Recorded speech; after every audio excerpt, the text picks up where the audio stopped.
All right, guys, in this tutorial, we're going to be covering next-auth with email and password login. First of all, we're going to be starting off with creating a registration endpoint, a registration API endpoint, where we can register a user. We're going to hash their password. We're going to store their email and password in a Postgres database hosted on vercel. And then we're going to hook up the next-auth part where we can log in using those credentials. Now, I've seen so many tutorials covering next-auth with GitHub. Who the frig is logging in to your application using GitHub? Nobody friggin' logging into your application using GitHub. People are logging in, they want to log in using email and password. So that's the reason I've created this tutorial. We're going to be logging in with email and password using next-auth. Okay, so enough of me talking. Let's crack on with it. There's probably a couple of other things I've missed out in that little intro, but we'll get to it as we go along. So first things first, let's open up our terminal here. I'm going to create a new next app. So I'm going to go npx create-next-app at latest, and I'm going to call it next-auth tut. Let's move my head out of the way here. So yes, just proceed with all of this. We want to use TypeScript. We want to use ESLint. We want to use Tailwind. We don't want to use the source directory. We want to use the app router. We don't want to customize the import alias. So while that's setting up, we may as well head on over to vercel and create a new Postgres database. So we need to head on over to the vercel dashboard, head on over to the storage tab. From here then, let's hit create database and let's select Postgres. Let's hit continue. Let's hit accept. The database name, I'm going to call it something like next-auth/tut. And the closest place to me is Singapore. So let's hit create. And then if we scroll down, we should be able to connect to our new project, the project we just created. However, first of all, we need to upload our project to GitHub. Then we need to connect our GitHub hosted project to vercel. And then we can connect our Postgres database to our project on our local host. So first of all, I'm going to head on over to GitHub and create a new repository. I'm going to call it something like next-auth-tut, and I'm going to keep it as private. Then let's hit create repository. Then while that's creating, we want to head on back to our code. And first of all, we want to cd into our new project. So I'm going to cd into, I can't remember the name I gave it. So created next-auth-tut. Okay, so cd into next-auth-tut. Then let's hit code dot to open this in VS Code. Let's open this window up then. And now we want to open up a new terminal and connect our project or upload our project to GitHub. So let's go over to GitHub. We want to push an existing repository from the command line. So I'm just going to copy each of these lines in GitHub. And actually, I don't need to do this main one because we already have a main branch here. However, after we've done that, and we've pushed our new branch for our project, we should be able to connect this project, the next-auth-tut project, to our Postgres database on vercel. And actually, we didn't actually link our project to vercel yet. So we need to go back to vercel and let's go to overview here. Let's hit add new project. And we want to link that new project we just created, this next-auth-tut project that we created in GitHub. Let's import this project. Let's just hit deploy here. Then we need to take note of our project name. It's next-auth, one word, -tut. So first of all, we want to connect our project. We want to hit this connect project here. We want to select our project, the next-auth-tut, and hit connect. Then we need to connect our project using vercel link. So let's do that then. In our terminal, let's go vercel link. And by the way, before we can run this vercel link, you need to npm i-g vercel. So this will install the vercel CLI tool. And if you're on Mac, you're probably going to need to prefix this with sudo. I've already got it installed. That's why I can use vercel link now. Then we want to set up this project. Let's hit yes.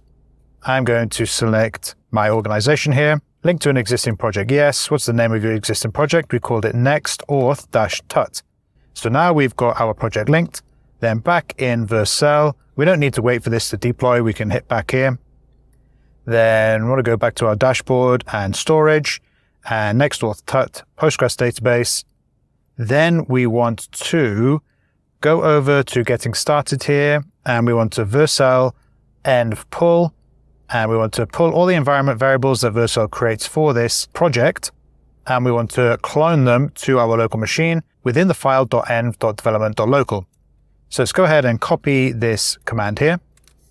Then let's paste it within our terminal. And we should see now a new .env.development.local file. And first thing we want to do is we want to comment out this vercel equals 1 because for some reason this will force HTTPS, which isn't going to work for our localhost because we're running HTTP locally. So just for our local development, we just want to comment out this vercel equals 1. So from here, let's install a bunch of packages that we're going to need for our project. We're going to need next-auth. And actually, because we're not going to be doing anything else, we're not going to be doing validation, we're not going to be sending emails and things like that. We're just going to be focusing on registration and login. We just want next-auth and bcrypt. Bcrypt will be hashing our password. And that's all I can think of right now. So let's just install those for now. We want to npm I bcrypt and next-auth. Then while that's installing within the app directory, let's create 2 new routes. We want a login route and a registration route. Let's create a new folder in the app directory here. We're going to call it login and another one called register. Then let's work on the register route first. We want a page.tsx. We're going to export default async function register page. And we're going to return a form here. And it's going to be very basic. We're going to have an email input and we're going to have 2 password inputs. Actually, no, we're going to have 1 password input. I can't be bothered to implement the confirm password here when we're registering a user. So very risky, I know, but in a real world project, you want a password confirm. Again, I don't want to do any validation in this tutorial. This is just registering a user to our database, making sure we hash their password, and then being able to log in as that user using next-auth with that email and password. So we're going to keep it very, very basic. So let's save this now. And I know I said I'm going to keep it basic, but I actually want to see these inputs on the screen. So I'm just going to add a border here and a border black, do exactly the same for the password input. And I'm going to make sure that the form is display flex col. I'm going to have a gap of 2 just to make things look a little bit nicer, a little bit spicier on the screen. We also want a button here. This button will be a submit button. So we're going to have a type of submit. And the label text for this button will be register.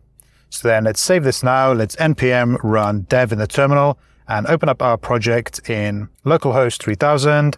Let's see what we've got here. We need to navigate to /login. And actually, no, it's the register. We need to navigate to /register here. So we've got our register form all looking good. Let's add an MX auto to centrally align this on the screen. And we want to add a max width. I'm just going to add a max width of something like this. Let's add a margin top just so we've got a bit of spacing from the top here, something crazy like MT10. Then there we go. This is looking okay for our form. I'm not going to do any more customizations to this. However, from here, we want to hook up some sort of registration. So back in our code then, within the app directory, let's create a new folder. First of all, to get next-auth working, we need to create an API directory. Within the API directory, we need to create an auth directory. Within the auth directory, we need to create another new folder, and this will be a catch-all root for everything to do with next-auth. So we can go ...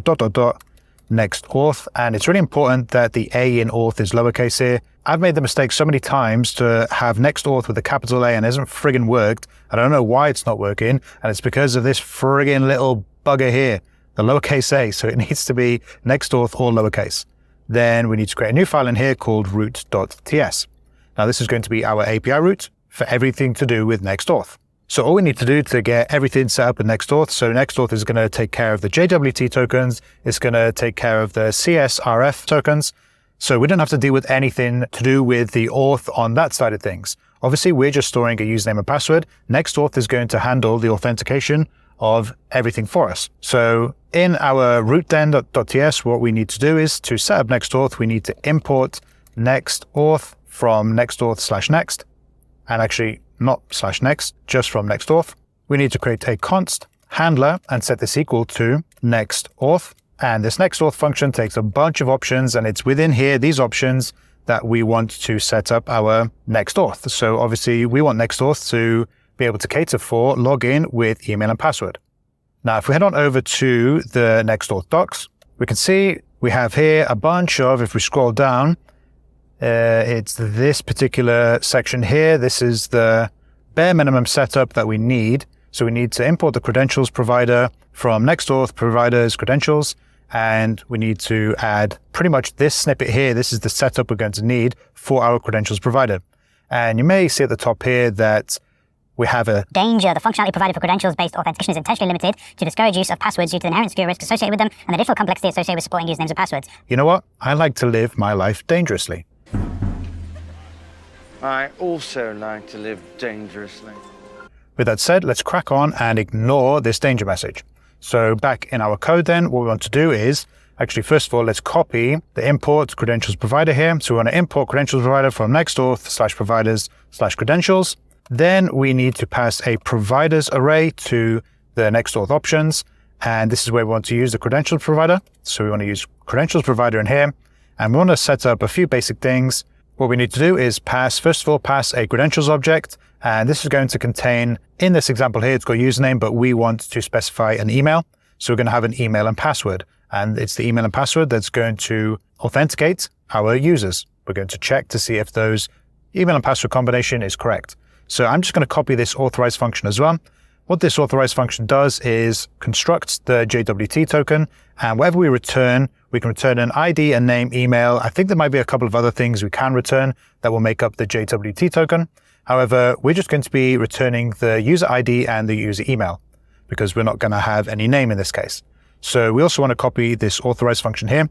And of course, if we return null from this authorize function, for example, if the the email and password aren't correct for a user trying to log in, when we return null from authorize, that means we sort of reject that login. We're saying that this was an invalid login and the login wasn't successful. So when we return a user from authorize, it means login was successful. They have a JWT token and they're authorized on our app. And it's within this authorize function as well that we're going to be querying our Postgres database. Oh, and by the way, I forgot to mention right at the start of this video, we're not going to be using an ORM like Drizzle or I can't remember the other one, Prisma I think it's called. We're not going to be using that. We're big boys, okay? We're going to be writing plain old raw SQL. With that said, we want to copy this async authorize function here and the credentials. Let's head on back to our code. Let's paste it in for our credentials provider. And we're going to add our own logic in here. We're going to be querying our SQL database for the login. However, to get this all working, let's update this to email. We can just set this as an empty object, same with the password, because we're going to be creating our own form. We're going to be creating our own login form, so we don't need this. However, we want to export this handler then. Right at the bottom here, let's export handler as get and handler as post. So with that said then, we're going to forget about this authorize for now. However, we want to set up our registration route. So within this auth directory, we want to create a new folder. We're going to call it lowercase register. And we're going to create a new file in here called root.ts. And we're going to export a default async function post. So we're only going to accept post requests to this endpoint. And we're going to pass a username and password to this endpoint. So let's add a try catch here. Let's just console log any errors that we may face in our request. We're going to grab the request that's sent to this post, and this will be of type request. Then what we're going to do in our try catch, let's go const destructure email and password, set this equal to await request.json. So we're grabbing the email and password that we passed to this register API endpoint. Then I'm not going to do any validation here, but it's at this point you want to do some validation. So validate email and password.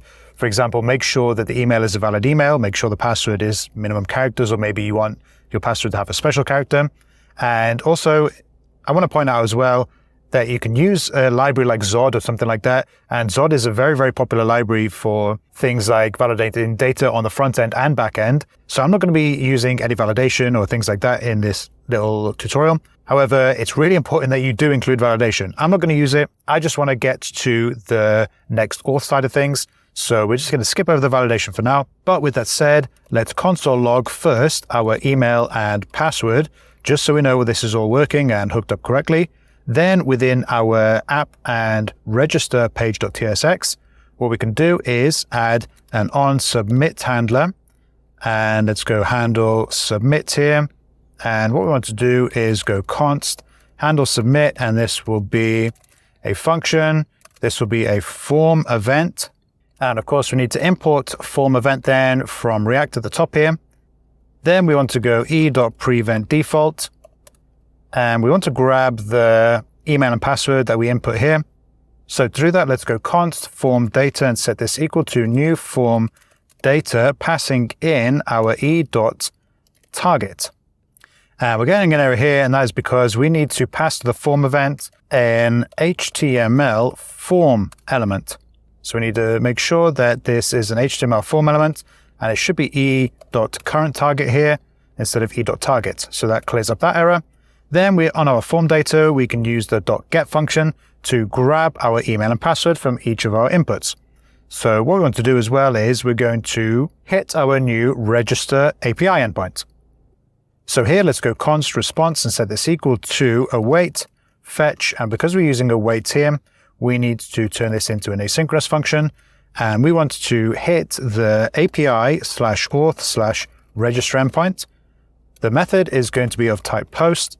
The body, we're going to json.stringify, and we want to pass the email. So we want to grab that from form data.get email, and the password, do exactly the same thing, form data.get password.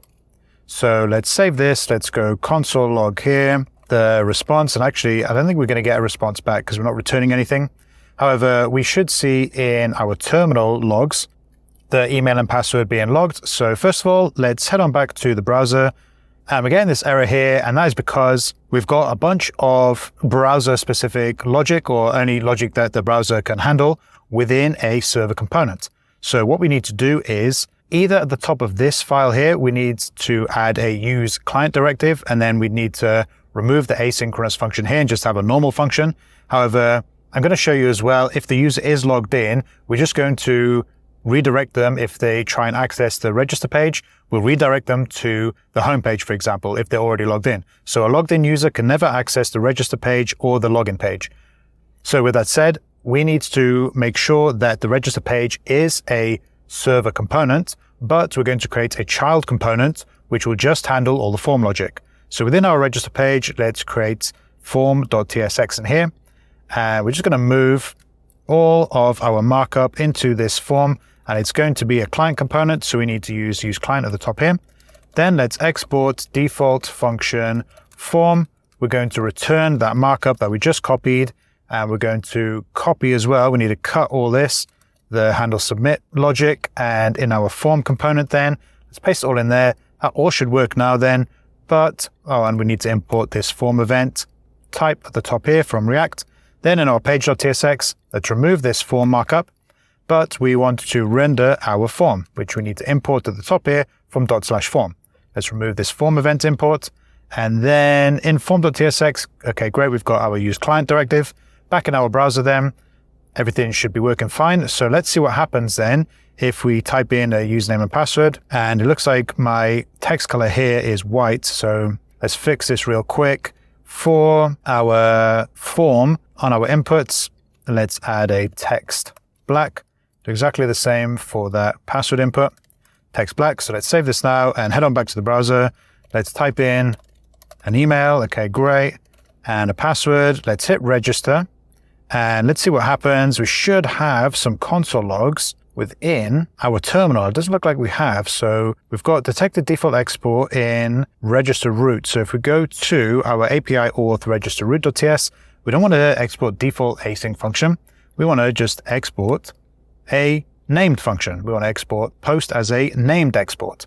So let's save this now, and this all should work. So let's hit register, famous last words. Let's head on back to our terminal. And again, we're getting an error here. No response is returning from root handler. So let's fix this then. Let's just go return next response.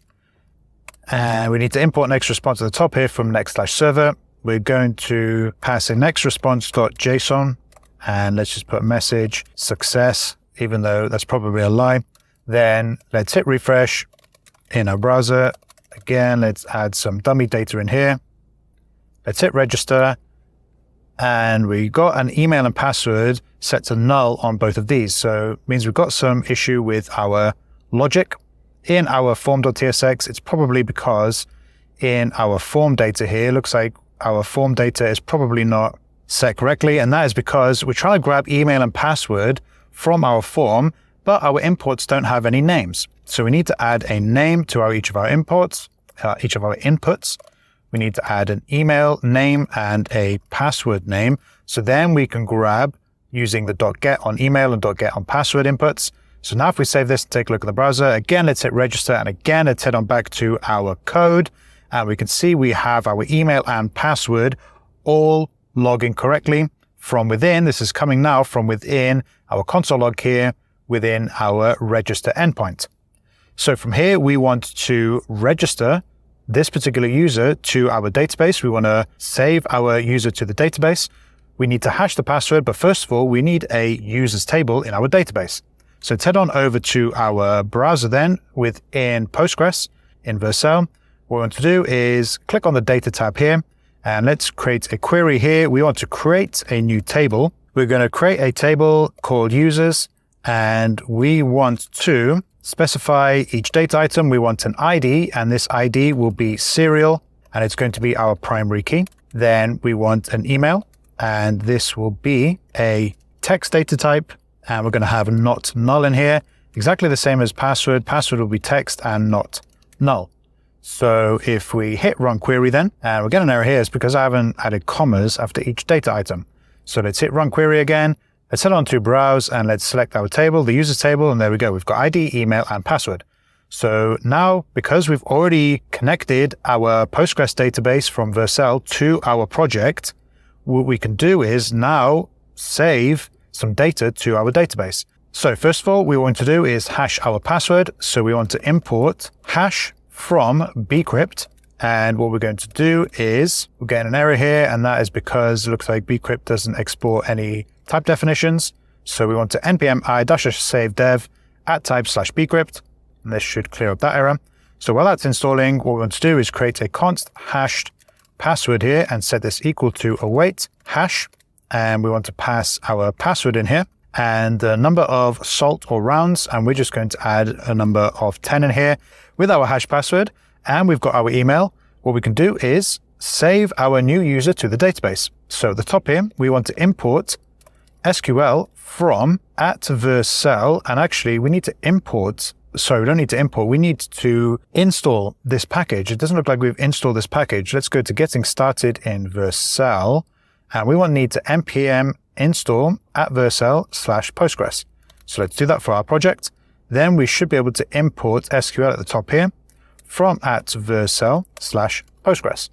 So with this SQL function then, what we can do is underneath our hash password here, we can go const response and set this equal to await SQL. And we just want to add our SQL query in here. So our SQL query is going to be insert into users.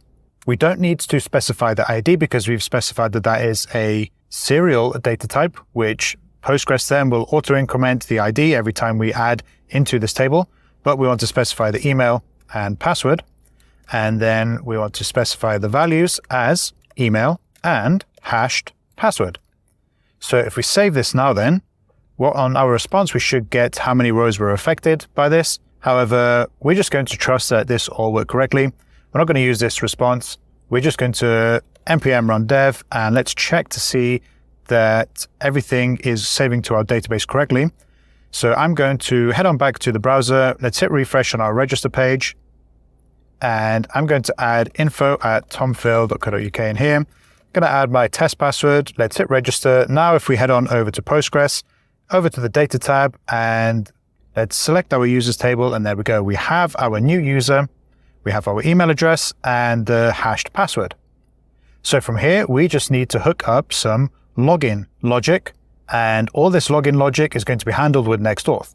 So if we head on back to our code, within, if we scroll to the top here, let's work on our login page. So in app and login, let's create a page.tsx. I've got txx there. Let's create a page.tsx. And what we want to do is export default function login. And I'm going to call this login page. Then we want to return, do exactly the same thing. We're just going to have a form here. We're going to have a bunch of inputs. well, when I say a bunch of inputs, we're just going to have 2 inputs. We're going to have exactly the same thing. We could have just copied this actually. I'm going to do that from the register form. So I'm just going to copy everything from the register form. In our login page, I'm going to add another form.tsx and paste everything from the register form into the login form. And what we can do is let's comment out everything in handle submit. And instead, let's update this to say login. The email and password inputs will remain exactly the same. Then in our page.tsx, for our login now, remember this is important, this is in the login page, not the register page. We want to do exactly the same. We want to render that form component, which we need to import at the top here from /form. So now if we head on over to the browser again, let's head on over to login. And there we go. We can see we've got a login form here. Now we need to hook everything up. So in our form.tsx for our login page, we still want to grab, in our handle submit here, we want to grab the form data, but we don't want anything to do with this register call here. So actually, let's just remove this register call. What we want to do though is use the built-in sign-in method, sign-in function from next-auth/react. So we can use the sign-in function, and we need to pass a couple of things in here. The first argument to the sign-in function, we need to pass credentials because we're signing in with credentials. Then we need to pass the form data. So it's going to be email and password. So we can grab that from form data.get email. Do exactly the same for password, form data.get password. Then we want to specify redirect false. Oh, it's not true. We want to specify redirect false here. So it doesn't redirect anywhere. Only a couple of things left now. Within our app API, next-auth and root.ts, we need to make sure we have some valid authorization logic here. So what we're going to do is grab our, first of all, let's console log, let's return null first so we get rid of this error, but we want to console log our credentials just so we know everything's been passed correctly. So let's console log credentials here. Let's head on back to our code and I'm going to just type in, what am I going to type in? My email and password and hit login.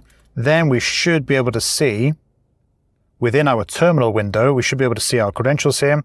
We have our email and our password. So we can use email and password then to query our database and make sure that these 2 values are correct. So with that, the credentials are indeed correct. So to do that, we need to import, because remember, we didn't save a plain text password, we saved a hash password. So we need to hash our password again and compare both of those hashes. But to do that, we can use the compare method from bcrypt. So let's import to the top here, compare from bcrypt. Within our authorize then, let's grab our user data using SQL from our Postgres database. So we can go in here. Again, you probably want to make sure that an email and password has been passed correctly here. So you want to do a little bit of validation within this authorize function. Again, I'm going to skip over the validation part here, and we're going to go straight to querying our database. So we want to go here, const response, and set this equal to await SQL, and we need to import SQL at the top here from @vercel/Postgres, and we want to select all where email equals credentials.email. And just in case credentials is not undefined, let's optional chain this. Then underneath our SQL query, and actually I forgot to specify the table here, so we need to select all from users where email equals credentials.email. So then we should be able to get a row back if a row exists for this particular email address. And our result is always returned as an array from from this SQL function from vercel. So we want to grab the user then and set this equal to response.rows and the first element in the array, because obviously, and actually we didn't specify that the email should be unique. We should have specified that the email should be unique in our SQL query when we set up our table. However, that's not so important. What it actually is pretty important, because we don't want a bunch of users being able to sign up with the same email address, creating a bunch of accounts with the same email address. And actually, I'm going to fix that now because that is actually really important. So in our Postgres database then, let's go over to the query tab. So I'm going to go alter table users, add constraint unique _ email, and it's going to be unique, and we want to target the email column. Let's hit run, and I'm getting an error here, and let's check. alter table users, add constraint unique email. Let's hit run, and there we go. So we have our unique constraint now on our email column. So again, back in our code, let's finish all this off then. We want to grab our user from our table, from our users table. We want to check to see if the password is correct. So let's go password correct and set this equal to await compare. We want to pass in the password that the user entered. So we can grab that from credentials.password, and we want to compare it to the user.password from our database. So this will compare the hashed passwords. Now, just in case this is not undefined, let's just default this to an empty string. And let's check then if password correct.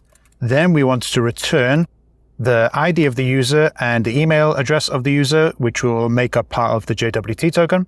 So let's go ID in here and set this equal to user.id, exactly the same as email. Let's say equal to user.email. Sorry, user.email here. Then if password is correct, let's return that. Else, we just want to return null, and we've already got a return null there, so we don't need to do anything with that. So let's save this now then, and take a look in our browser. Let's hit refresh on our login page. Let's try and log in with credentials. Let's hit login, and we're getting an error in the terminal here. That is because we've got an invalid URL. We need to add to our .env.development.local. We need to add a next-auth underscore URL and set this equal to http localhost 3000. And we also need to set a next-auth secret.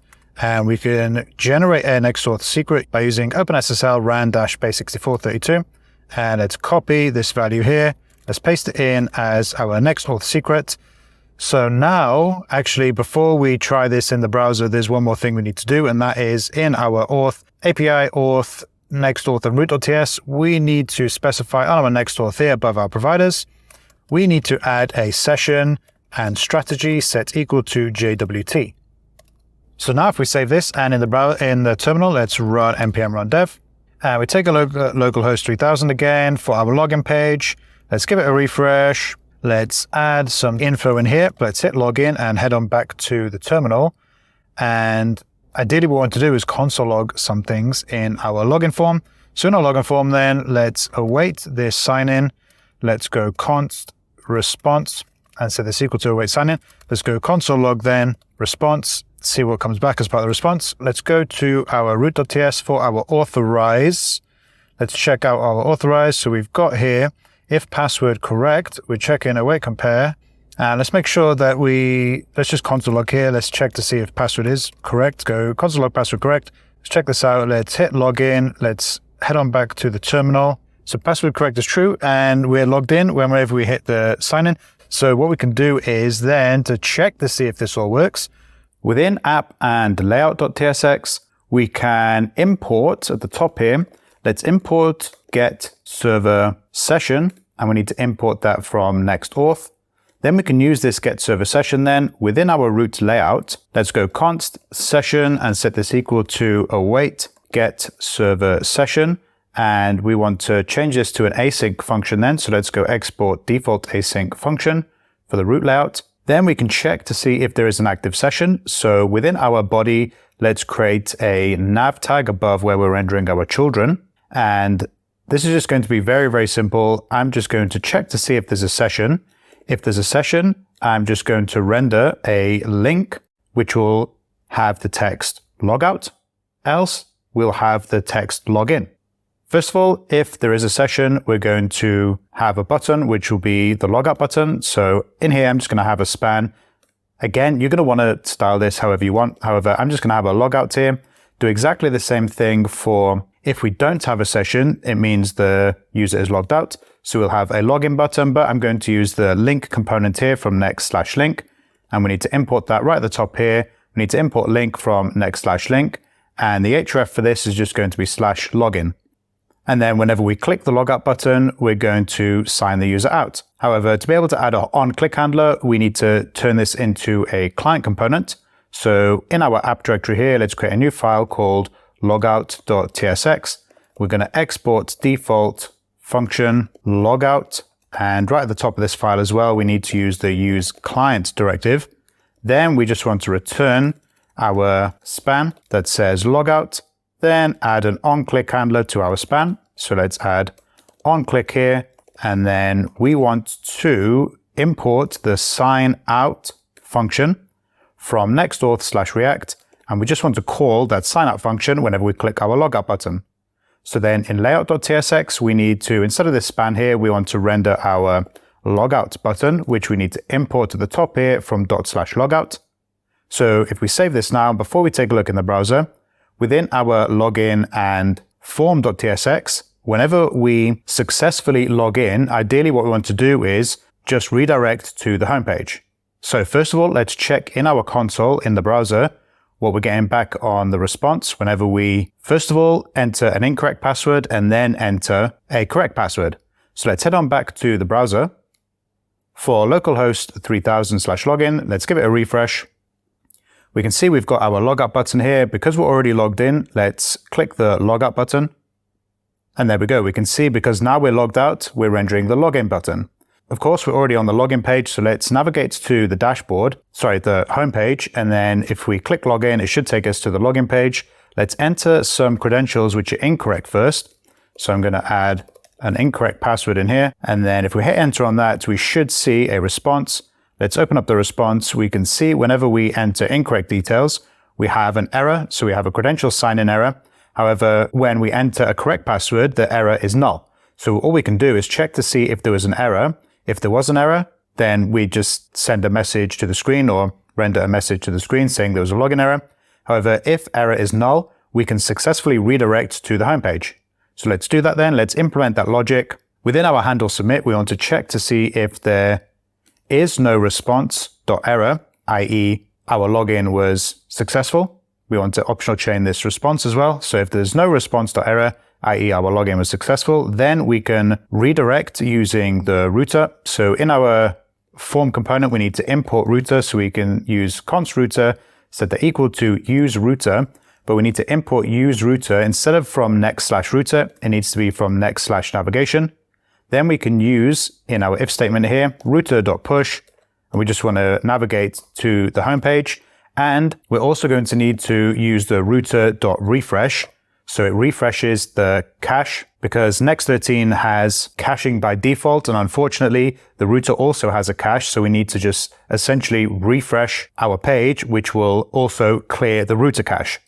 So if we save this now then and take a look in the browser, let's enter now some correct login details. So I'm going to enter my correct details in here, hit login, then we should be navigated to our homepage and we can see we have our logout button. So if we hit logout, we can see we're prompted to log in. So again, let's log in. Let's make sure this flow all works. Enter the correct details now. Hit enter, and there we go. Our next-auth is all set up and working correctly. From here then, there's a couple of things we could do.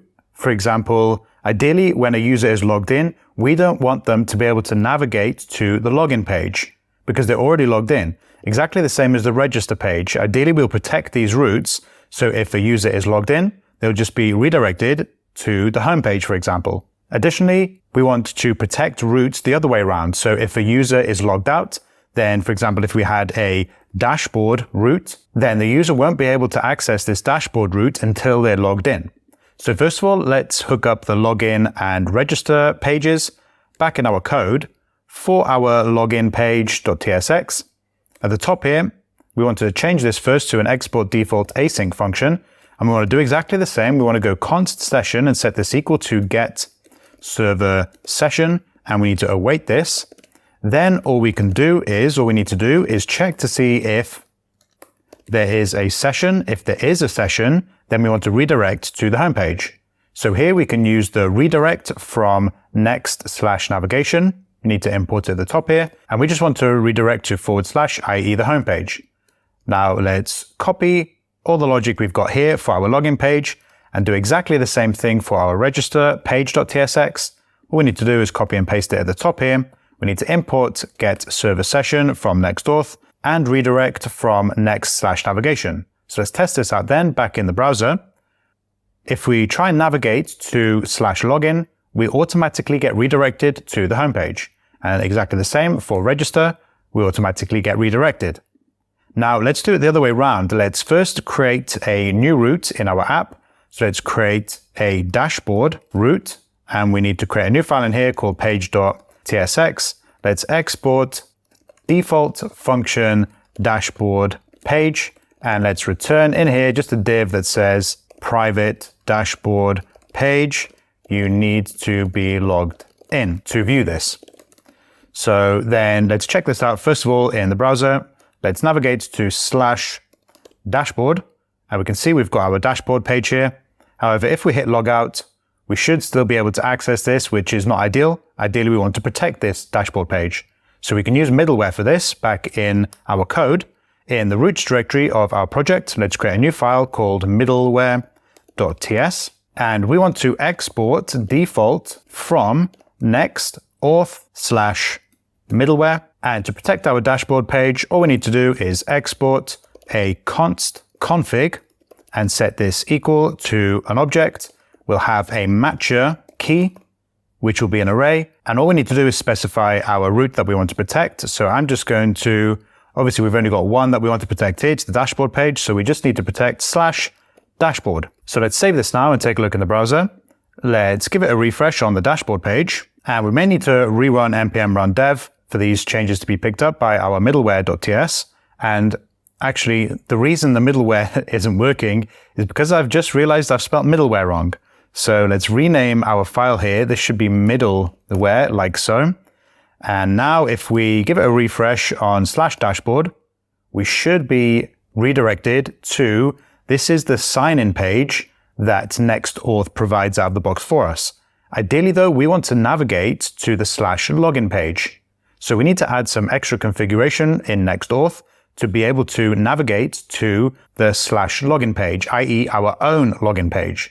So back in our code then, if we scroll up to our app, API, auth, next-auth, and root.ts, if we scroll up to our handler const here, let's add another property for our configuration. We want to specify a pages, and the sign-in page, we want to specify /login. So if we save this now then, and let's hit back in the browser, which should navigate us to the dashboard, and actually it's navigated us to the home page. So let's go to /dashboard and see what happens. And there we go. We now get redirected to the login page. So let's see what happens then. Now, if we log in with our correct credentials, and then once we log in successfully, we then try and navigate now to /dashboard. We can now see our dashboard page only when we're logged in.